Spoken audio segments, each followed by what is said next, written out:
Hello everyone. उम्मीद करता हूँ आप सब बढ़िया होंगे। तो चलिए दोस्तों, मैं हूँ सुकेश भटनागर आप सभी दोस्तों के साथ। और आज मैं आपके साथ लेके आया हूँ बहुत इंपॉर्टेंट टॉपिक जो हमारे एग्जामिनेशन में बहुत इंपॉर्टेंट रोल लगता है। जैसे कि भाई हम सब जानते हैं मॉनेटरी पॉलिसी के बारे में। तो उसमें जो हमने इंस्ट्रूमेंट इससे पहले सीआरआर पढ़ा था दोस्तों, एसएलआर पढ़ा था, उसके आगे जो अदर इंस्ट्रूमेंट्स हैं जैसे बैंक रेट क्या होता है, एमएसएफ क्या होता है, एमएसएस क्या होता है, ओएमओ क्या होता है, उनको लेके मैं आपके साथ आज बातचीत करने जा रहा हूँ। तो चलिए दोस्तों, सबसे पहले आप एक काम करिए। अगर आपने इस चैनल को सब्सक्राइब नहीं करा है, चैनल को सब्सक्राइब कर दो, वीडियो को लाइक कर दो, दोस्तों को शेयर कर दीजिएगा। ठीक है, तो चलिए स्टार्ट करते हैं आज के बड़े इंटरेस्टिंग टॉपिक को। लीजिए, तो दोस्तों देखिए, हमने इससे पहले क्लासेस में आपको बताया था सीआरआर के बारे में, एसएलआर के बारे में, क्या इनमें डिफरेंस होता है, मैंने आपको बिल्कुल अच्छे से समझाया था, है ना दोस्तों। इसके बाद एलएफ भी मैंने आपको बताया था, रेपो रेट क्या है, रिवर्स रेपो रेट क्या है, ये भी मैंने आपको सारी चीज़ें बताई थी। अब उसके बाद हमारे 3 हेडिंग्स रह गए थे बताने, जो मैंने बोला था आपको मैं बताऊंगा, लेकिन कुछ सिचुएशंस थी, इसकी वजह से मैं क्लास कंटिन्यू नहीं कर पाया था, लाइव नहीं ले पाया था।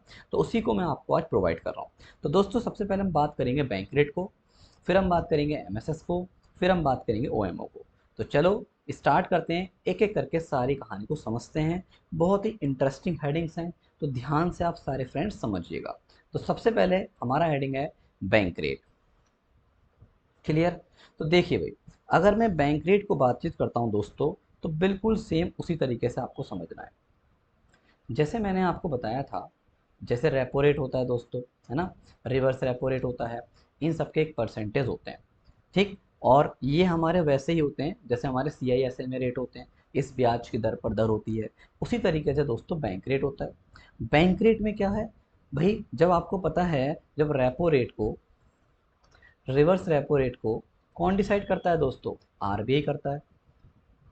तो ऑब्वियस है, बैंक रेट को भी कौन डिसाइड करेगा दोस्तों?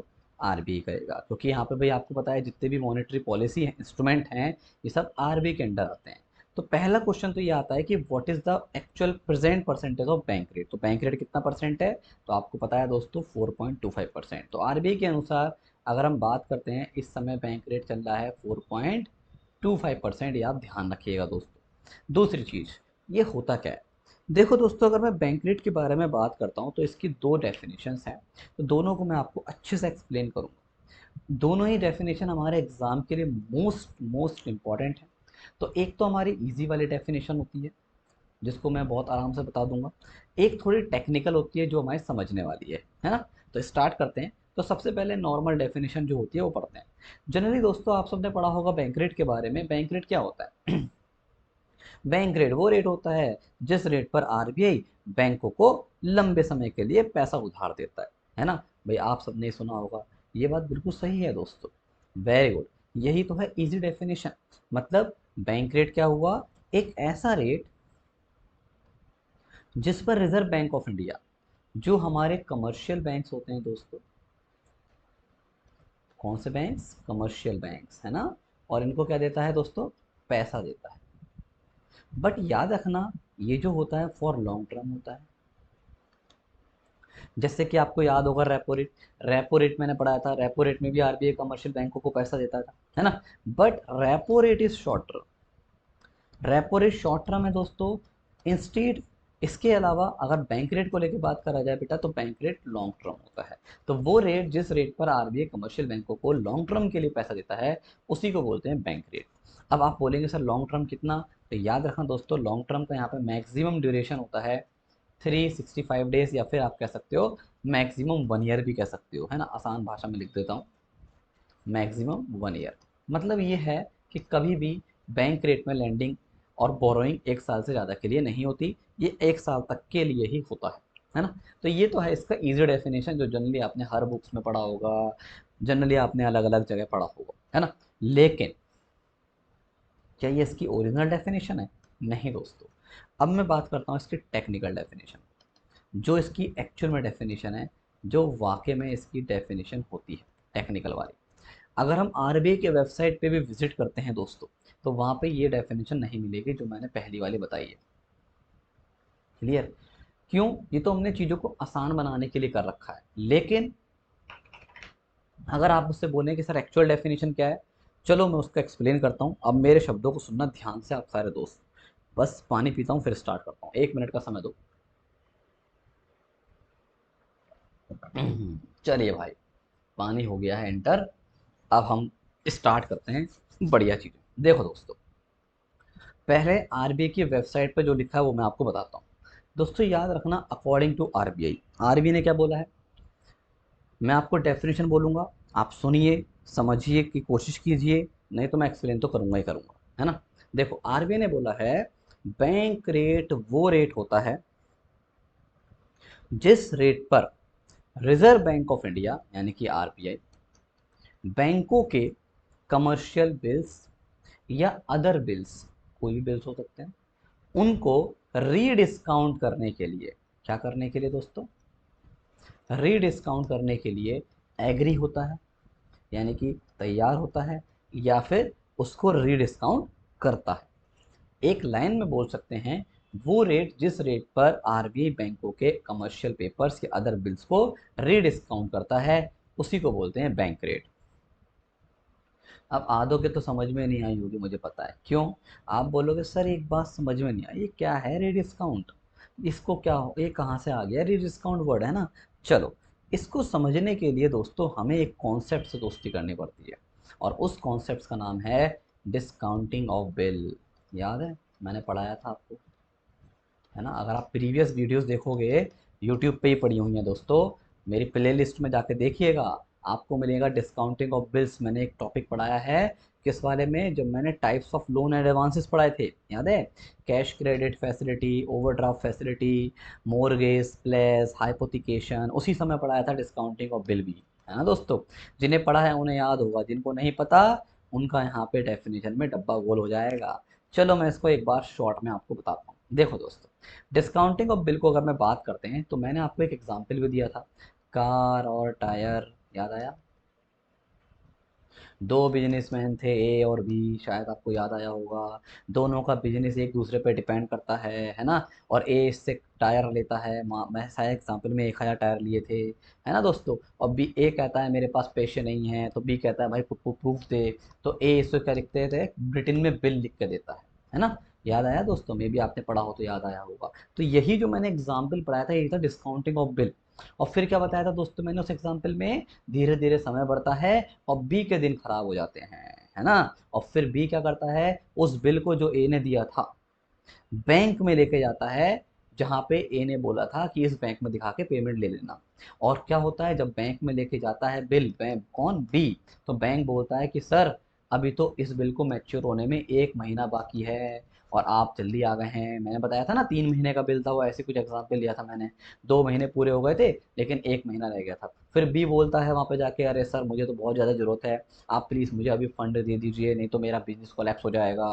तो बैंक क्या बोलता है, याद आया, ठीक है, मैं तुम्हें पैसा दूंगा, लेकिन उतना नहीं दूंगा जितने का बिल है, मैं इस पे कुछ परसेंटेज, जैसे 1 या 1.5 या 2% कुछ भी हो सकता है, 1% एग्जाम्पल मान लेते हैं, 1% क्या काटूंगा, डिस्काउंट काटूंगा। याद आया दोस्तों। और डिस्काउंट काट के, यानी कि 1% काट के अपने पास रख लेता है, और रिमेनिंग पैसा बैंक किसको देता है, बी को दे देता है। तो यही पूरा प्रोसेस मैंने आपको समझाया था, बिल्कुल बिल्कुल पूरा हेडिंग था डिस्काउंटिंग ऑफ बिल में। यानी कि दोस्तों डिस्काउंटिंग ऑफ बिल की समरी क्या हुई, जब कोई कस्टमर या पर्सन किसी बिल को उसकी मैच्योरिटी टाइम से पहले बैंक के पास लेके जाता है, और बैंक उस बिल का पेमेंट जिस जिस एक तरीके से उसकी मैच्योरिटी टाइम से पहले करता है, बट डिस्काउंट काट के करता है ना, कुछ बट्टा काट के करता है, बट्टा बोलते हैं हिंदी में दोस्तों डिस्काउंट को, या फिर कुछ परसेंटेज काट के या कुछ कमीशन काट के करता है, उसी प्रोसेस को बोलते हैं डिस्काउंटिंग ऑफ बिल।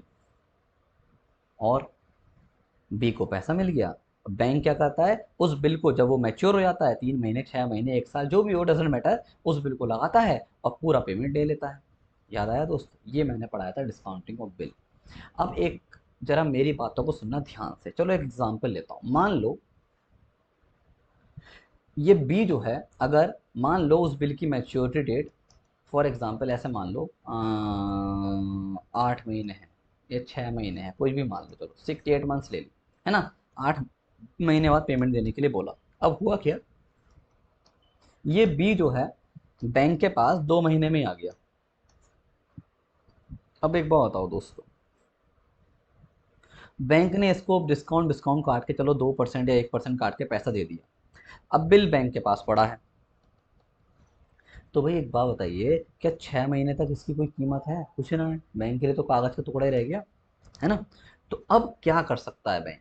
तो दोस्तों हमें लगता है बैंक के लिए कागज का टुकड़ा है, नहीं। बैंक के पास एक दूसरा ऑप्शन है, पता है। अब यही तो मजा आएगा। बैंक चाहे इस बिल को आरबीआई के पास रखेगा। किसके पास रखेगा? पापा के पास। और आरबीआई से बोलेगा, ये लो, ये पकड़ो बिल, और मुझे इसके बदले क्या दो? पैसा दो। अब बैंक ने जब ये बिल आरबीआई के पास रखा, तो आरबीआई को पता चल गया ये बिल इसका तो है नहीं भैया, ये तो कस्टमर के नाम पे इशू है, ए के नाम पे इशू है, बी के बात लिखी है इसमें। तो आरबीआई ने बोला ठीक है, मैं तुझे पैसा दूंगा, लेकिन लेकिन अब मेरी बात सुन। जब तुझसे मैं पैसा लूंगा, जैसे तूने बी के साथ किया, अब वैसे ही मैं तेरे साथ करूंगा। बैंक ने बोला मतलब? आरबीआई ने बोला तूने बी को पैसे दिए थे क्या? पूरे पैसे दिए? बैंक ने बोला ना, मैंने तो 1% का डिस्काउंट काटा। तो आरबीआई ने बोला ठीक है, बिल्कुल सेम, मैं तुझे इस कागज के बदले पर से पैसा दूंगा, लेकिन मैं भी यहाँ पे कुछ डिस्काउंट काटूंगा इस बिल के ऊपर। और वही रेट दोस्तों, जिस रेट पर आरबीआई डिस्काउंट काट के इस बिल को पेमेंट करता है, किसको? बैंक को, उसी रेट को बोलते हैं बैंक रेट। तो इस समय बैंक रेट कितना है? 4.25% है ना। 4.25%। तो बैंक क्या करे, आरबीआई क्या करेगा? 4.25% डिस्काउंट काटेगा, और काट पीट के किसको दे देगा पैसा? रिमेनिंग पैसा बैंक को दे देगा। क्लियर हुआ? तो यानी कि अब डेफिनेशन जोड़ो जरा, क्या बैंक रेट में वही हुआ नहीं हुआ जिस रेट पर आरबीआई बैंकों के बिल को डिस्काउंट करता है ना। उसे क्या बोलते हैं? डिस्काउंटिंग ऑफ बिल, या फिर बैंक रेट बोलते हैं। क्या है? बैंक रेट का नाम बोलते हैं जिस रेट पर आरबीआई बैंकों के बिल को डिस्काउंट करता है। अब आप बोलोगे सर आपने तो री लिखा है, री डिस्काउंट। अरे री माने क्या होता है चाचा? दोबारा। री माने फिर से, अगेन। अब मुझे एक बात बताओ दोस्तों, ये जो बिल था, पहले बैंक ने डिस्काउंट किया, फिर ये आरबीआई के पास गया, तो क्या आरबीआई ने दोबारा डिस्काउंट नहीं करा इस पर? यस और नो? यही रीज़न है, यहाँ पे हमने वर्ड यूज़ किया है री डिस्काउंट। यानी कि वो रेट, जिस रेट पर आरबीआई बैंकों के डिस्काउंट किए गए बिल को दोबारा से डिस्काउंट करता है, उस रेट को क्या बोलते हैं? बैंक रेट बोलते हैं। क्लियर? तो उम्मीद है आपको विद एग्जाम्पल सारी बातें अच्छी समझ में आ गई होंगी। समझ में आ गई हो तो कमेंट सेक्शन में जरूर जवाब दीजिएगा दोस्तों, ठीक है। अब अगला क्वेश्चन। यही रीज़न है दोस्तों, क्योंकि ये इसमें हम बिल को रीडिस्काउंट करते हैं, इसलिए इस बैंक रेट के अदर नेम्स हैं, एग्जाम में आते हैं भैया। इस बैंक रेट को डिस्काउंट रेट भी बोलते हैं अलग अलग देशों में। इस बैंक रेट को रीडिस्काउंट रेट भी बोलते हैं, एग्जाम में आता है। मोस्ट इंपॉर्टेंट क्वेश्चन, वो कौन सा रेट है जिसे डिस्काउंट रेट कहते हैं, वो कौन सा रेट है जिसे डिस्काउंट रेट कहते हैं? तो सबका आंसर एक, वो है बैंक रेट। क्लियर? चलिए, तो ये भी आपको पता होना जरूरी है। अब आपको बड़ी इंटरेस्टिंग कहानी बताता हूँ दोस्तों। एक बात बताओ, आजकल क्रेडिट कार्ड के ज़माने में कोई ऐसे बिल बिल यूज़ करता होगा? सोचो जरा। समय ढल गया, टेक्नोलॉजी आ गई, सब चीज़ें बदल गई हैं, इनका यूज़ कम ही हो चुका है। तो याद रखना दोस्तों, हुआ क्या, जब ये धीरे धीरे समय बढ़ा और हमारा जब रेपो रेट वगैरह आ गया, है ना। बैंक रेट एक्चुअली पहले चलता था दोस्तों, रेपो रेट बाद में आया था। 2002 या 2003 या 4 के अराउंड आया था, ईयर मुझे एग्जैक्ट याद नहीं। तो जब रेपो रेट वगैरह आया, तो रेपो रेट के आने से इसकी अहमियत कम हो गई, क्योंकि यहाँ पे ऐसा कोई डिस्काउंट विस्काउंट का लफड़ा नहीं था, है ना। और धीरे धीरे हमने देखा कि बिलों का डिस्काउंट भी होना कम हो गया। तो हुआ क्या, आरबीआई ने एट प्रेजेंट बैंक रेट को डिसकंटिन्यू कर दिया। डिसकंटिन्यू मतलब इसका यूज़ करना बंद कर दिया। मतलब एट प्रेजेंट दोस्तों, सच बताऊं तो बैंक रेट का इस्तेमाल नहीं होता है। और धीरे धीरे जब समय बढ़ा, तो समय के मौके पे चौका मारते हुए रिजर्व बैंक ऑफ इंडिया ने इस बैंक रेट को पूरी तरीके से फिनिश कर दिया, और इसको मर्ज कर दिया किसमें? अगला हेडिंग जो पढ़ाऊंगा मैं आपको, एमएसएफ में। किसमें मर्ज कर दिया? एमएसएफ में मर्ज कर दिया। अब पॉइंट आपके मन में एक क्वेश्चन होगा, क्या कि सर एक बात समझ में नहीं आई, जब इसको ख़त्म ही कर दिया है, अब इसका इस्तेमाल ही नहीं होता है, तो हम पढ़ क्यों रहे हैं? आरबीआई की वेबसाइट पे इसका नाम क्यों छपा हुआ है ना दोस्तों? सही बात है यार, क्वेश्चन तो बिल्कुल करेक्ट है। चलो बताता हूँ दोस्तों, याद रखना। एक्चुअली इसके पीछे रीज़न, इसके पीछे रीज़न ये है कि एट प्रेजेंट जो बैंक रेट होता है ना दोस्तों, उसका सिर्फ एक ही काम है। क्या? It works only as an panel rate. ये केवल पैनल रेट की तरह काम करता है। अब आप बोलोगे ये क्या बीमारी आ गई? दोस्तों पैनल रेट वो रेट होता है जिस रेट पर आरबीआई बैंकों के ऊपर पेनल्टी लगाता है, सजा देने वाला रेट, पनिशमेंट रेट, समझ सकते हो मतलब। अब आपको पता है भाई, बैंकों के पापा आरबीआई। अगर मान लो बैंक गलती करता है, नहीं सुधरता, तो आरबीआई कुछ तो करना पड़ेगा ना। अब जैसे मैं एग्जांपल बताता हूँ भाई, मान लो आपको मैंने बताया है कि हर एक बैंक को सीआरआर मेंटेन करना है आरबीआई के पास, याद है? मैंडेटरी है, हर एक बैंक को सीआरआर रखना पड़ता है आरबीआई के पास। अब मान लो दोस्तों, अगर कोई बैंक ऐसा है जो सही से सीआरआर मेंटेन ना करे या फिर लापरवाही करे, वो क्या देख लें क्या कर लेगा आरबीआई हमारा। अब मान लीजिए ऐसा करता है, तो क्या होगा देखो, अगर मान लो किसी बैंक ने प्रॉपर वे में सीआरआर मेंटेन नहीं किया, तो सबसे पहले आरबीआई चेक करेगा कि कुछ ऐसा तो नहीं कि वाकई में कोई प्रॉब्लम हो रही है उसके साथ, जिसके कारण ये सीआरआर ना मेंटेन करवा रहा हो, है ना? हो सकता है कुछ जेन्युइन रीज़न हो गया हो यार, फंस गया हो बेचारा, कुछ प्रॉब्लम आ गई हो बैंक के साथ। तो अगर लगता है जेन्युइन है तो चलो छोड़ देगा एक बार को।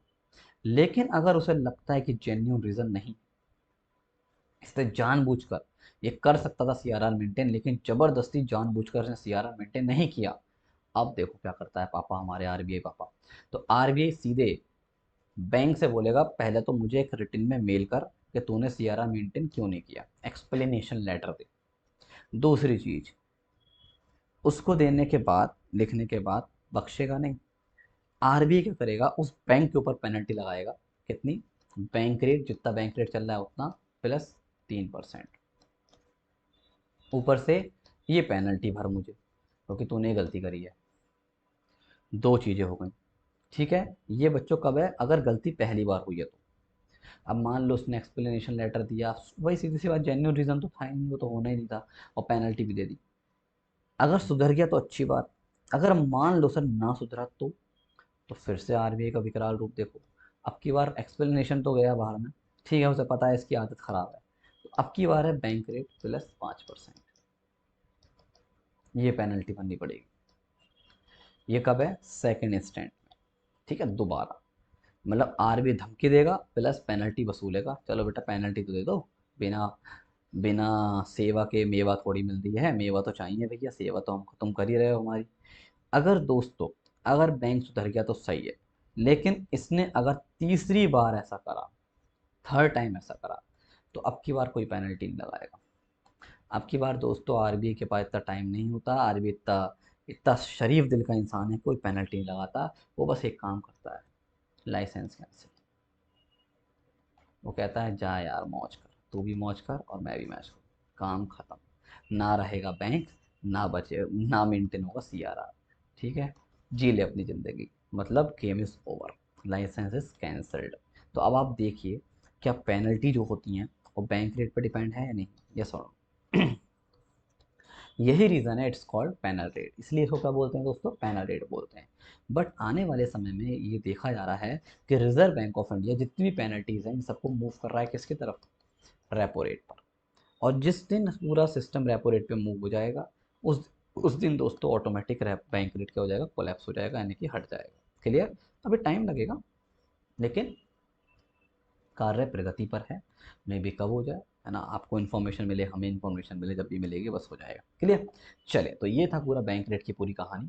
उम्मीद है आपको अच्छे से क्लैरिफाई हो गया होगा, एक बार देख लो। हाँ, एक इंपॉर्टेंट चीज़ बता दूँ, बैंक रेट की जो डेफिनेशन है दोस्तों, हमारे आरबीआई एक्ट 1934 के सेक्शन नंबर 49 में लिखी है दोस्तों, ये भी याद रखना।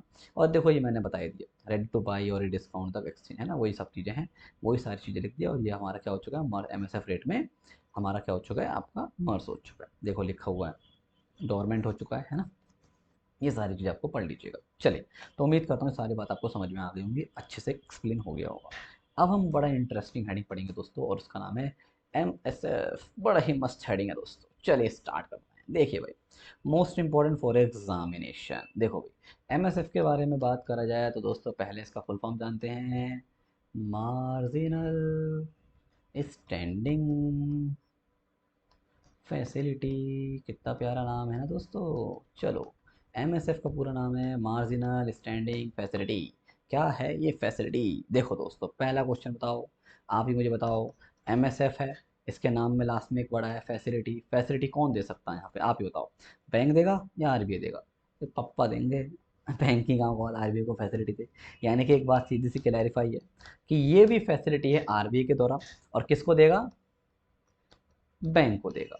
अब तुम्हें पता ही है बच्चों, बैंक को तो सिर्फ एक ही सुविधा अच्छी लगती है, अपना सपना मनी मनी, है ना भाई? पैसा चाहिए बस बैंक को, क्या चाहिए? पैसा, बस खत्म। यानी कि इसमें भी क्या होता है, आरबीआई बैंकों को, जो हमारे कमर्शियल बैंक्स होते हैं उनको क्या देता है दोस्तों? मनी देता है, यानी कि पैसा उधार देता है, बस।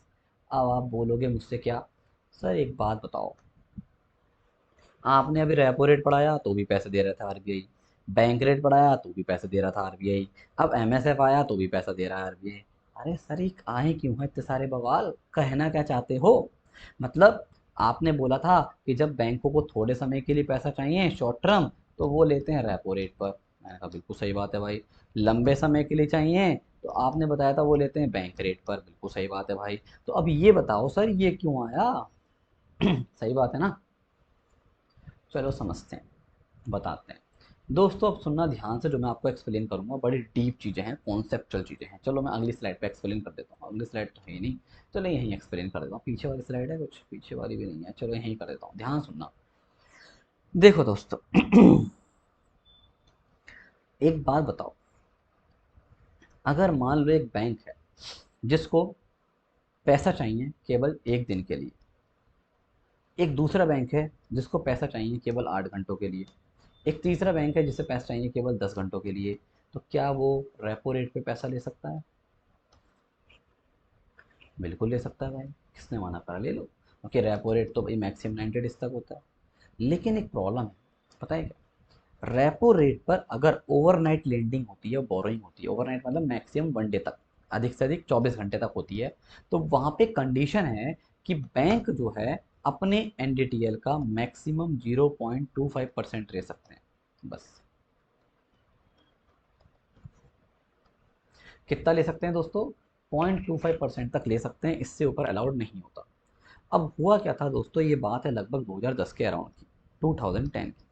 अब उस समय बहुत से बैंकों को पैसे की रिक्वायरमेंट थी, तो कोई बोला मुझे एक दिन के लिए चाहिए, कोई बोला 8 घंटे के लिए, कोई बोला 10 घंटे के लिए। आरबीआई ने बोला टेंशन काहे को ले रहे हो भाई, रेपो रेट पे ले लेना यार, क्यों परेशान कर रहा है? अब बैंकों ने बोला कि सर हमें तो 0.25% से ज़्यादा चाहिए। एक बोला मुझे 0.3 चाहिए, एक बोला मुझे 0.5 चाहिए, एक बोला मुझे 0.7 चाहिए, एक बोला मुझे 0.8 चाहिए, एक बोला 0.9 चाहिए। अरे यार, दुखी कर दिया आरबीआई को। तो आरबीआई ने सोचा एक काम करते हैं, इनकी इस सुविधा को दूर करने के लिए एक नई विंडो लाते हैं। और वही नई विंडो क्या थी? एमएसएफ थी, मार्जिनल स्टैंडिंग फैसिलिटी लॉन्च कर दी गई आरबीआई के द्वारा। और आरबीआई ने बोला जाओ जी लो अपनी जिंदगी, अगर तुम्हें पैसा चाहिए, कंडीशन लगा दी आरबीआई ने, कब तक के लिए? ओवरनाइट बेसिस चाहिए। ओवरनाइट का मतलब दोस्तों मैक्सिमम 24 आवर्स। तो अब आप चाहो तो क्या कर सकते हो? एमएसएफ का इस्तेमाल करके पैसा ले सकते हो हमसे। तो बैंकों ने बोला ये क्यों लिया? अरे रेपो रेट चल तो रहा है, तो नया क्यों लिया है? अब भाई इस बात तो सोचने की है। भाई एक बात बताओ दोस्तों, रेपो रेट में भी जब एक दिन के लिए मिल जाता है, तो एमएसएफ लाने की जरूरत क्या थी? अब भाई सीधी सी बात है, कुछ ऐसा तो लाओ ना इसमें जो रेपो रेट की इम्पोर्टेंट कम करे। कुछ ऐसा तो लाओ ना इसमें जिसके कारण बैंक एमएसएफ की तरफ अट्रैक्ट हो, है ना? तो बस वही चीज़, कुछ बढ़िया बढ़िया मसाले लगा के लाने पड़ेंगे, कुछ बढ़िया बढ़िया चीज़ें आरबीआई ने इंट्रोड्यूस कराई होंगी। अब वही तो इसके फीचर्स हैं जो मुझे समझाने हैं। देखो, आरबीआई ने दोनों क्या बोला? आरबीआई ने बोला बैंकों से, देखो भाई, ये जो हम फैसिलिटी लेके आ रहे हैं, इसमें मैं तुम्हें पैसे उधार दूंगा, लेकिन कंडीशन अप्लाई, इसमें केवल ओवरनाइट बेसिस लैंडिंग होगी। मतलब 24 घंटे तक के लिए मैं मैक्सिमम पैसा दूंगा, उससे ज़्यादा के लिए आपको पैसा नहीं दूंगा। बैंकों ने बोला ठीक है भाई साहब, और बताओ। दूसरी चीज़ आरबीआई ने बोला, देखो तुम्हें क्या परेशानी थी, 0.25% एनडीटीएल मैक्सिमम, अब मैं इस लिमिट को बढ़ा रहा हूँ, जाओ मौज करो। आरबीआई ने बोला कि अब तुम यहाँ पे अप टू 3% ऑफ एनडीटीएल ले सकते हो। याद रखना दोस्तों, ये 3% प्रेजेंट की लिमिट है एट प्रेजेंट। एनडीटीएल का 3% तक दे सकते हैं, लेकिन जब ये इंट्रोड्यूस हुआ था ना तो 3% नहीं था, उस समय केवल एक हुआ था, 1%। बाद में बढ़ा के 2% करा गया, और पिछले साल कोविड के कारण इसे बढ़ा के 3% कर दिया गया। तो हमें तो प्रेजेंट वाला याद रखना है। एग्जाम में आता है क्वेश्चन कि एमएसएफ पर बैंक कितने परसेंट तक एनडीटीएल का ले सकते हैं दोस्तों? अप टू 3%, 3% तक ले सकते हैं, इससे ज़्यादा नहीं ले सकते, ये भी आपको याद होना जरूरी है। अब आरबीआई ने एक और इंटरेस्टिंग चीज करेंगे बच्चों। एक बात बताओ, अब आप सोचो, दिमाग लगाओ, अगर किसी बैंक को मात्र 0.20% चाहिए एनडीटीएल का, तो रेपो रेट पे ले सकता है ना, कोई प्रॉब्लम नहीं है। और यहाँ पे उसे रेपो रेट में फायदा भी है, क्यों? क्योंकि रेपो रेट है 4%, और दोस्तों एमएसएफ जो रेट हो रहा है ना, जो चल रहा है इस समय एमएसएफ का, वो चल रहा है 4.25। तो भाई सस्ता कहाँ पड़ रहा है? 4% पड़ रहा है। तो आप मुझे बताओ, क्या एमएसएफ पे कोई बैंक लेना चाहेगा? अब ऐसा भी तो हो सकता है कि रेपो रेट पे बैंक क्या करे, टुकड़ों टुकड़ों में ले ले। लो भैया जीरो, मान लो एक चाहिए तो 0.20, 0.20, 0.20, 0.20 करके एक बना दिया 5 बार में। जुगाड़ तो अच्छा है यार, है ना, और सस्ते में मिल गया। तो मतलब कुछ तो ऐसा करना पड़ेगा ना आरबीआई को, जिससे कि एमएसएफ की वैल्यू ज्यादा हो जाए as compare to repo rate. Am I right? ध्यान से सुनना दोस्तों। तो आरबीआई ने यहाँ पे एक ऐसा गेम खेला, ऐसा गेम खेला, जो अगला पॉइंट बताऊंगा मैं, उसके कारण हर बैंक का दिमाग घूम गया। और जब भी उन्हें 24 घंटे के लिए पैसा चाहिए होता है, उनके दिमाग में सिर्फ एक ही चीज आती है, एमएसएफ। अब ऐसा क्या गेम खेला, जरा सुनना ध्यान से, बड़ी इंटरेस्टिंग कहानी है। देखो, पहले मैं एक बात बताता हूँ आपको, मैंने एक बात बताई भी थी। क्या दोस्तों, रेपो रेट पर जब कोई बैंक पैसा लेता है, क्या वहाँ पे उसे कोई कोलेटरल या सिक्योरिटी रखनी पड़ती है? यस और नो, जल्दी बताओ। आपको मैंने बताया था बिल्कुल रखनी पड़ती है ना, बिल्कुल सही बात है। आपको मैंने पढ़ाया था कि रेपो रेट पर अगर कोई बैंक पैसा लेता है, तो वहाँ पे उसे सिक्योरिटी के रूप में कुछ ना कुछ रखना पड़ता है। अब ये मत सोचना चाचा, क्या कि यहाँ पे एमएसएफ में आरबी ने बोल दिया होगा, लो हमसे पैसा ले लो और कोई सिक्योरिटी ना रखो। नहीं, ये पापा बड़े खतरनाक है भाई, बाप बड़ा ना भैया, सबसे बड़ा रुपया। तो आरबीआई ने यहाँ पर कुछ और गेम खेला। अब बताता हूँ क्या खेला। आरबीआई ने बोला चलो एक काम करो, जब तुम मुझसे रेपो रेट पर पैसा लेते हो तो मेरे पास सिक्योरिटी रखते हो। आप बैंकों ने बोला हाँ जी पापा जी रखते हैं, और उसके बदले मैं तुम्हें पैसा देता हूँ, मानी देता हूँ। बिल्कुल सही बात है। तो आरबीआई ने बोला जब तुम मुझसे एमएसएफ पे पैसा लोगे ना, तो भी तुम्हें सिक्योरिटी रखनी पड़ेगी, और उसके बदले में तुम्हें पैसा दूंगा। बैंकों ने बोला मतलब, बात तो वही हो गई, वहां पे भी रखनी पड़ रही है सिक्योरिटी, यहाँ पे भी रखनी पड़ रही है, अंतर क्या रह गया? बात तो सेम है, हम क्यों करें तुम्हारा एमएसएफ इस्तेमाल, हम तो रेपो रेट ही करेंगे। अब आरबीआई ने एक बात बड़ी इंटरेस्टिंग बोली, दोस्तों याद रखना, रेपो रेट पर जब बैंक आरबीआई से पैसा लेते हैं और सिक्योरिटी रखते हैं, तो उनको ऐसी सिक्योरिटी रखनी पड़ती है, ऐसी सिक्योरिटी रखनी पड़ती है जिसमें उन्होंने अपना एसएलआर मेंटेन ना किया हो, मतलब फ्रेश सिक्योरिटी। ये तो लफड़े वाली बात है, यानी कि सीधी सी बात है, एक ऐसी सिक्योरिटी जिसमें उनका एसएलआर मेंटेन ना हो, यानी कि नया पेपर, नया बॉन्ड, नया कागज, है ना। और आरबीआई ने यही गेम खेल दिया। आरबीआई ने बैंकों से बोला जाओ जी लो अपनी जिंदगी, जिस कागज में तुमने एसएलआर मेंटेन कर रखा है। आपको पढ़ाया था मैंने एसएलआर, याद है? एसएलआर क्या होता है? वो पैसा जो बैंक अपने पास रखते हैं in the form of cash और लिक्विड एसेट्स, याद आया? और मैंने बताया था गवर्नमेंट सिक्योरिटीज का परफेक्ट एग्जाम्पल है, बैंक अपना एसएलआर मोस्टली गवर्नमेंट सिक्योरिटी में लगाते हैं, याद आया दोस्तों? तो मान लो किसी बैंक ने ये कागज का टुकड़ा है, इसमें अपना एसएलआर मेंटेन कर रखा है, तो एक बात बताओ, क्या इस कागज को रख के आरबीआई से वो रेपो रेट पर पैसा ले पाएगा? नहीं, क्योंकि अलाउ ही नहीं है। तो आरबीआई ने यही बोला कि तुम अब एक काम करो, जिसमें तुमने एसएलआर मेंटेन कर रखा है उस कागज को ही रख दो मेरे पास, और उसके बदले मुझसे पैसा ले लो। मतलब एक तीर से दो निशाने। मतलब एक कागज का टुकड़ा, जो कोई हर बैंक को मेंटेन करना पड़ता है तो मैंडेटरी है, हर एक बैंक करते हैं अपने फ़ायदे के लिए एसएलआर मेंटेन, और गवर्नमेंट सिक्योरिटीज़ में ही करते हैं। तो यानी कि एसएलआर भी मेंटेन हो गया और इस कागज़ को आरबीआई के पास रख दो तो एमएसएफ पे पैसा भी मिल गया। ये हुए ना एक तीर से दो निशाने। तो बैंकों के तो मजे आ गए। अब आप खुद सोचो दोस्तों, बैंक किसको प्रेफर ज़्यादा करेगा, रेपो रेट को या एमएसएफ? भाई अगर कॉमन सेंस लगाए तो यहाँ पे उसका काम आसान हो रहा है। मानते हैं 0.25% ज़्यादा देना पड़ रहा है, लेकिन ईजी भी तो हो रहा है। पता चला 0.25% देखेगा तो उससे ज़्यादा तो यहाँ पे इन्वेस्टमेंट करना पड़ेगा उसे नई फ्रेश सिक्योरिटी में, है ना। एक नया इन्वेस्टमेंट करेगा, करोड़ रुपए का इन्वेस्टमेंट करेगा उसे, फिर इन्वेस्टमेंट करने के लिए क्या चाहिए, पैसा चाहिए। अगर भैया इतना पैसा होता तो पैसे ही क्यों उधार लेता बैंक। पॉइंट आया। बैंकों की अटक गई गाड़ी। आरबीआई ने ऐसा पेंच डाला कि बैंकों का दिमाग घूम गया। और इसी पेंच के कारण एट प्रेजेंट जब भी बैंकों को ओवरनाइट फंडिंग की रिक्वायरमेंट होती है वो मोस्ट ऑफ द प्रेफर किसको करते हैं, एमएसएफ को करते हैं। क्लियर। तो एग्जाम में आया हुआ क्वेश्चन है एसबीआई पीओ का, यही क्वेश्चन था, प्रीवियस देख लेना उठा के, कि ये बताइए एमएसएफ पर जब आरबीआई बैंकों को पैसा देता है तो किस सिक्योरिटी के अगेंस्ट देता है। तो याद रखना वो सिक्योरिटी होती है एसएलआर कोटा सिक्योरिटी। कौन सी security, SLR quota securities. Clear. तो जिसमें उन्होंने अपना एसएलआर मेंटेन करा है उसी को रखो आरबीआई के पास गिरवी और एमएसएफ पे बदले पैसा ले लो। क्लियर। और एक बात और बताऊं, जिस रेट पर आरबीआई पैसा देगा यहाँ पे उसी रेट को बोलते हैं एमएसएफ रेट। क्या बोलते हैं दोस्तों, एमएसएफ रेट के नाम से जानते हैं। Point is clear. तो अब ये जो दमदार फीचर आया उसने पूरे ही सीन बदल दिया इस पूरे एमएसएफ का।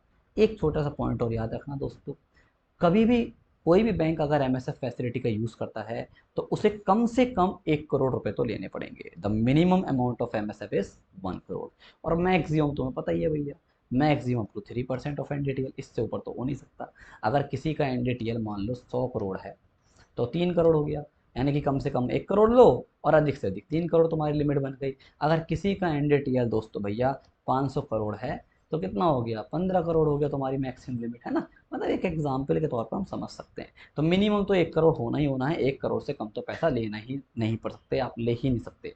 उससे ऊपर मल्टीपल में लोगे। अब ऐसा नहीं होगा कि बोलो तुम वहाँ पे जाके, चलो एक काम करो आप मुझे ना 1.25 करोड़ दे दो, नहीं। या तो एक ले या फिर दो ले या तीन ले या पाँच ले 10 ले 15 ले 20 ले, जितना तेरा मैक्सिमम है उतना तक ले ले, है ना।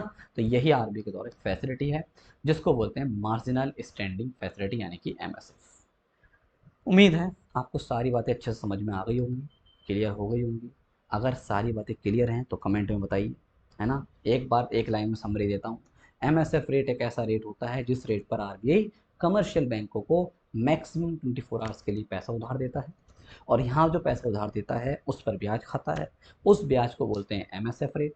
आरबीआई जो लेता है बदले में यहाँ पे सिक्योरिटी रखवाता है। जो सिक्योरिटी रखवाता है वो हमारी एसएलआर कोटा सिक्योरिटी होती है जिसमें बैंकों ने एसएलआर मेंटेन करा होता है।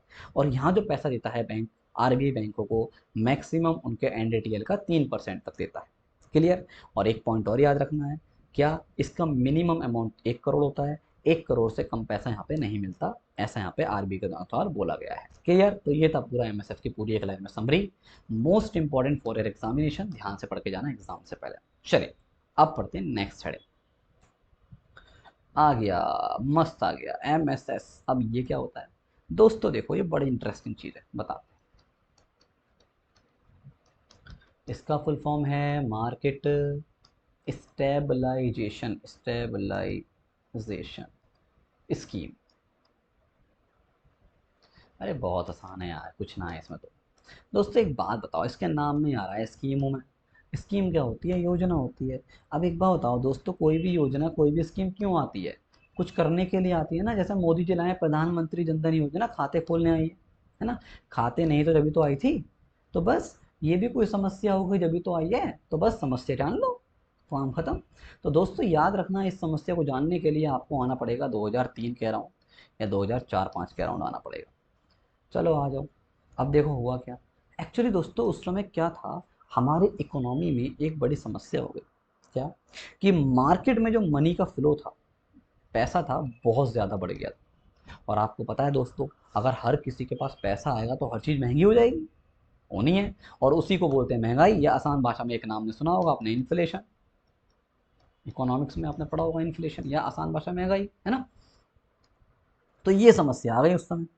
अब क्या किया जाए, जब बहुत ज़्यादा पैसा हो गया, आरबीआई परेशान, सरकार परेशान, क्या करें क्या करें।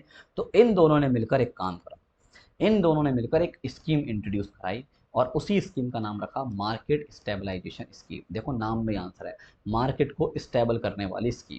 और याद रखना, एग्जाम में पहला क्वेश्चन आता है इसका फुल फॉर्म। दूसरा क्वेश्चन पूछता है मोस्ट इंपॉर्टेंट, ये कब आई, 2004 में आई।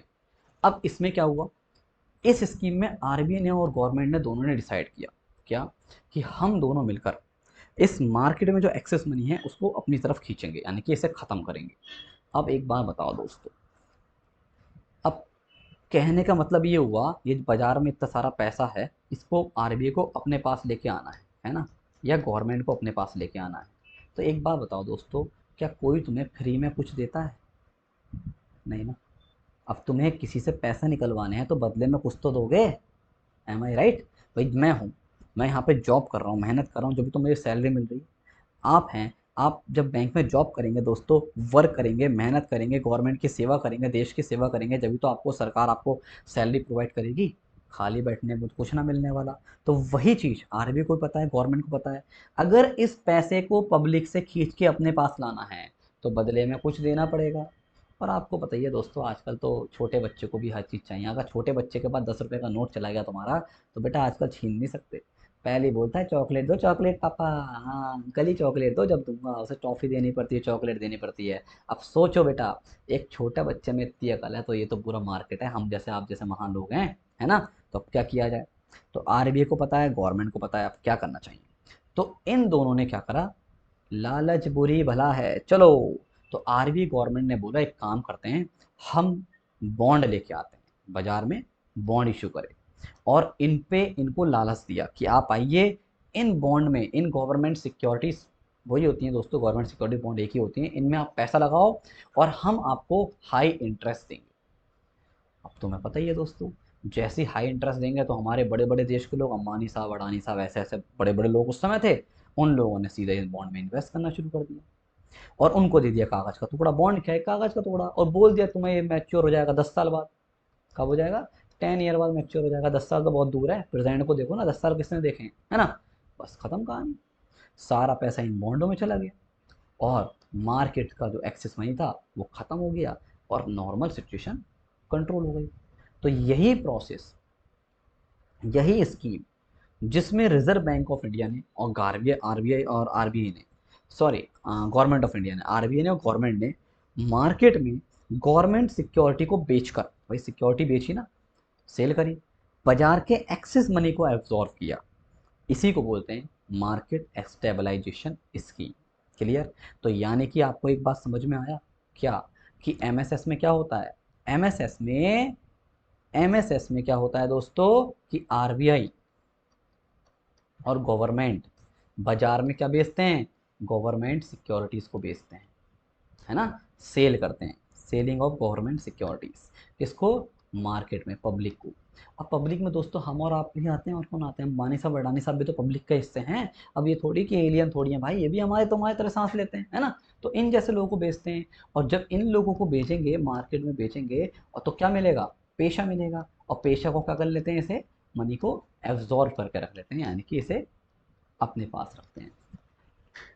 अब एक बात याद रखना दोस्तों, जनरली वे में होता क्या है वो बताता हूँ। जनरली वे में होता यह है कि जब भी इस तरीके से बॉन्ड इशू होते हैं, पब्लिक से पैसा उठाया जाता है, तो सरकार क्या करती है, उन बॉन्ड में जो पैसा, उन बॉन्ड से जो पैसा मिला, उनको मार्केट में इन्वेस्ट कर देती है। आपके लिए मेले लगवा दी, सड़कें बनवा दी, पुल बनवा दिए, ट्रेन चलवा दी, बस चलवा दी, इंडस्ट्री बनवा दी, और यानी कि घूम फिर के पैसा बाजार में आ जाता है। नहीं, बात तो वही है, मार्केट में आया, ऐसे घूमा, ऐसे घूमा और ऐसे आ गया, है ना। बात तो वही हो गई। इसलिए यहाँ पे इस स्कीम की एक बहुत बड़ी क्वालिटी है। जब ये स्कीम लाई गई थी, तो आरबीआई ने गवर्नमेंट को यही बोला, देखो सर, अगर आप ऐसा करोगे कि पैसा एब्जॉर्ब करोगे और फिर से इन्वेस्टमेंट कर दोगे, तो बात तो वही है, हमारी इतनी मेहनत का क्या फ़ायदा। और इस समय मार्केट के हालात हैं गंभीर, इसलिए आरबीआई ने बोला गवर्नमेंट से, आपको इस पैसे को बाजार में इन्वेस्ट नहीं करना, और आरबीआई ने बोला ना ही मैं इन्वेस्ट करूंगा। गवर्नमेंट ने बोला तो क्या करोगे? तो आरबीआई ने बोला गवर्नमेंट से, हम दोनों मिलकर एक स्पेशल अकाउंट बनाएंगे। क्या बनाएंगे? एक स्पेशल अकाउंट बनाएंगे, और उस अकाउंट में इस एब्जॉर्व किए गए पैसे को रखेंगे, जिसको ना तो तुम टच करोगे और ना ही मैं टच करूंगा। और वही अकाउंट, जिस अकाउंट में इस पैसे को रखा गया, उसे बोलते हैं दोस्तों एमएसएस अकाउंट। और ये अकाउंट कौन मेंटेन करता है? आरबीआई के द्वारा मेंटेन होता है। क्लियर हो गया? तो मीन्स आरबीआई ने क्या बोला? पैसा एब्जॉर्व होगा, लेकिन इस खाते में रखा जाएगा और वापस नहीं जाएगा। अब आप दोस्तों खुद बताओ, जब इस तरीके से प्लानिंग किया होगा उस समय 2004 में जब स्कीम आई होगी, तो क्या इन्फ्लेशन कंट्रोल हो गई होगी या नहीं हो गई? आप खुद सोचिए। ऑब्वियस हो गई होगी, क्योंकि पैसा गया सरकार के पास, आरबीआई के पास, और वो लॉक हो गया, है ना, बंद हो गया, बाजार में वापस रिटर्न होके नहीं गया। जब लगा नॉर्मल सिचुएशन हो गई, जब लगा हाँ भाई अब ठीक है, अब जरूरत है, तो धीरे धीरे इस फंड में से निकालते रहे पैसे, वो बाजार में चले गए, बस खत्म कहानी। ऐसे हमारा आगे की कहानी है। फिलहाल उस समय का हमारा जो मेन प्रोस्पेक्टस था, जो हमारा मेन पर्पस था आरबीआई गवर्नमेंट का, मार्केट में मनी को फ्लो को मैनेज करना, वो उन्होंने अच्छे से कंप्लीट कर दिया। क्लियर? तो यही स्कीम, जिसमें रिजर्व बैंक ऑफ इंडिया ने और गवर्नमेंट ऑफ इंडिया ने गवर्नमेंट सिक्योरिटीज को बेचकर मनी के फ्लो को मार्केट में मैनेज किया, it's called market stabilization scheme या फिर एमएसएस। देखो लिखा है 2004 में आई थी, देखो लिखा है ना। अब देखो यहाँ पे ये सब चीज़ें, sale of short traded government securities, इन्हें बेचा गया और वहाँ पे उसे रखा गया एक सेपरेट गवर्नमेंट अकाउंट में, जिसका नाम था, जो आरबीआई के साथ मेंटेन होता है, उस अकाउंट का नाम क्या था? एमएसएस अकाउंट, जो मैंने आपको बताया। ये वही चीज़ है। मेन क्वेश्चन इसमें एग्जाम में दो आते हैं, इसका फुल फॉर्म और ये स्कीम कब आई, ये आपको रटे होने चाहिए, ठीक है। और एक इंपॉर्टेंट क्वालिटी, इसमें सिर्फ और सिर्फ एमएसएस में गवर्नमेंट सिक्योरिटी को बेचा जाता है, सेल, परचेज नहीं किया जाता। देखो लिखा है सेल ऑफ, है ना, ये इसकी जड़ है। क्योंकि अगर तुमने ये समझ लिया तो अगला हेडिंग समझ में आ जाएगा। अगला हेडिंग बड़ा इंटरेस्टिंग है, ओएमओ। ओएमओ का पूरा नाम है दोस्तों ओपन मार्केट ऑपरेशन। वाह, क्या नाम है दोस्तों इसका? Open market operation. ये बड़ा इंटरेस्टिंग हेडिंग है। चलो बताता हूँ, एक्सप्लेन करता हूँ ओएमओ होता क्या है। देखो दोस्तों, अगर मैं ओपन मार्केट ऑपरेशन के बारे में बात करूँ, तो इसमें आप ऐसे समझ लो, इसके नाम में एक वर्ड आया है लास्ट में, ऑपरेशन। बच्चों ऑपरेशन का मतलब क्या होता है? अब ये मत समझिए कि ऑपरेशन मतलब सर का ऑपरेशन, दिल का ऑपरेशन, पेट का ऑपरेशन, नहीं। It is meaning is process. Operation क्या है? एक प्रक्रिया होती है, जैसे एक तरीका होता है, एक मेथड होता है। जैसे आपने देखा होगा, अभी अफगानिस्तान में लोग फंस गए थे, है ना, ऑपरेशन देवी शक्ति चलाया गया। चलाया गया क्यों? जहाँ पे हमारे इंडियंस लोगों को लाया गया वापस, है ना, तो ऑपरेशन देवी शक्ति, उसका नाम ऑपरेशन रखा था, नहीं रखा था? ऑपरेशन फ्लड, ऑपरेशन ये, ऑपरेशन सहायता, ऑपरेशन मदद। तो इसका मतलब एक उद्देश्य को पूरा करने के लिए अपनाया गया तरीका या प्रोसेस। तो वही यहाँ पे, ये क्या है दोस्तों? ये भी एक ऑपरेशन है, जिसके थ्रू सिर्फ एक काम होता है, मार्केट में मनी के फ्लो को मैनेज किया जाता है। फ्लो ऑफ मनी मतलब, अब यहाँ दो बातें हो सकती हैं भाई। फ्लो ऑफ मनी बिगड़ेगा कैसे? पहली कंडीशन, पैसा ज़्यादा हो जाए मार्केट में, ओवर हो जाए। और दूसरी कंडीशन कि भैया पैसा मार्केट में कम हो जाए, मनी कम हो जाए। ज़्यादा होता है तो एक बीमारी है, मैंने बोला था, उसे बोलते हैं इन्फ्लेशन लगती है। और इसका छोटा भैया होता है तो उससे बोलते हैं डिफ्लेशन लगती है। दोनों ही बीमारियां हैं, और बीमारी तो बच्चों छोटी हो चाहे बड़ी होती खतरनाक है। बीमारी तो बीमारी है, होना अच्छी बात थोड़ी है। अगर आपके पैर में छोटी सी चोट लगी हो, कुछ प्रॉब्लम हो जाए, बीमारी तो बीमारी है ना। बीमारी का तो सही होना अच्छा है ना। मीन्स अगर बाजार में इन्फ्लेशन आ जाए या डिफ्लेशन आ जाए, तो उन सिचुएशन को मैनेज करने के लिए जिस तरीके का इस्तेमाल करता है कौन? आरबीआई। उसी को बोलते हैं दोस्तों ओएमओ, ओपन मार्केट ऑपरेशन। और सेम फंडा है, इसमें भी कुछ नहीं करता आरबीआई। आरबीआई सिर्फ और सिर्फ गवर्नमेंट सिक्योरिटीज को बेचता है या फिर खरीदता है, मतलब with the help of government securities market में मनी के फ्लो को मैनेज करता है। अब आप मुझे खुद बताओ, अगर इन्फ्लेशन है तो क्या करेगा? अभी एमएसएस में पढ़ाया था, है ना। अगर इन्फ्लेशन है तो गवर्नमेंट सिक्योरिटी को बेच देगा, बेचेगा तो भाई एक्सेस पैसा मिल जाएगा आरबीआई को, बाजार में इन्फ्लेशन कम हो जाएगी। अगर उल्टा है तो क्या करेगा? या पहले सेल कराया, बाई करेगा, अब की बार खरीद लेगा, है ना। तो मतलब सेलिंग एंड बाइंग होती है, सेलिंग एंड परचेजिंग होती है किसमें? ओपन मार्केट ऑपरेशन में। अंतर समझ में आया दोनों में, एमएसएस और इसमें? दोनों का अंतर यही है, सेम प्रोसीजर पे काम करते हैं दोनों के दोनों, बस अंतर इतना है कि एमएसएस में ओनली पैसे को एब्जॉर्व किया जाता है, ओनली एब्जॉर्व होता है, और इसके लिए केवल सिक्योरिटीज को सेल किया जाता है ना, ओनली सेल होता है, ओनली सेल। ओएमओ में एब्जॉर्व भी होता है और क्या होता है, इंजेक्शन भी होता है, मतलब ऐसे कह दो फ्लो ऑफ मनी को मैनेज करते हैं, केवल पैसा ही एब्जॉर्व नहीं करता, पैसा ही एब्जॉर्व नहीं करना होता, पैसा खींचना ही नहीं होता, जरूरत होगी तो अंदर एंट्री भी करेंगे उसकी, मतलब पैसा खींचेंगे और पैसा बाजार में डालेंगे, है ना, यानी कि एब्जॉर्ब भी होता है पैसा और इंजेक्ट भी होता है मार्केट में। इंजेक्शन कह दो, इंजेक्ट मतलब अंदर, इंजेक्शन या सुई पेट के शरीर के अंदर घुसती है ना, वैसे मार्केट में पैसा घुसते हैं। एब्जॉर्ब मतलब खींचना, है ना, तो मतलब पैसे को बाजार में डाला जाता है या उसे खींचा जाता है, और यहाँ पे दोनों चीजें होंगी, बाइंग और सेल, बट यहाँ पे केवल एमएसएस में सेल होता है। तो उसका मतलब यही तो होता है ओपन मार्केट ऑपरेशन, मतलब वो तरीका जिस तरीके में रिजर्व बैंक ऑफ इंडिया बाजार में मनी के फ्लो को मैनेज करने के लिए या तो सिक्योरिटी को बेचेगा या सिक्योरिटी को खरीदेगा, इस कॉल्ड ओपन मार्केट ऑपरेशन, इसे ये बोलते हैं दोस्तों ओएमओ या फिर ओपन मार्केट ऑपरेशन के नाम से जानते हैं।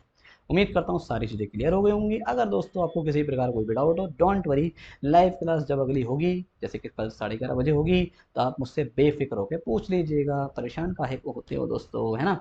चलिए, तो ये थे चारों को चारों जो मैंने आपको पढ़ा दिया, पूरी मॉनेटरी पॉलिसी फिनिश।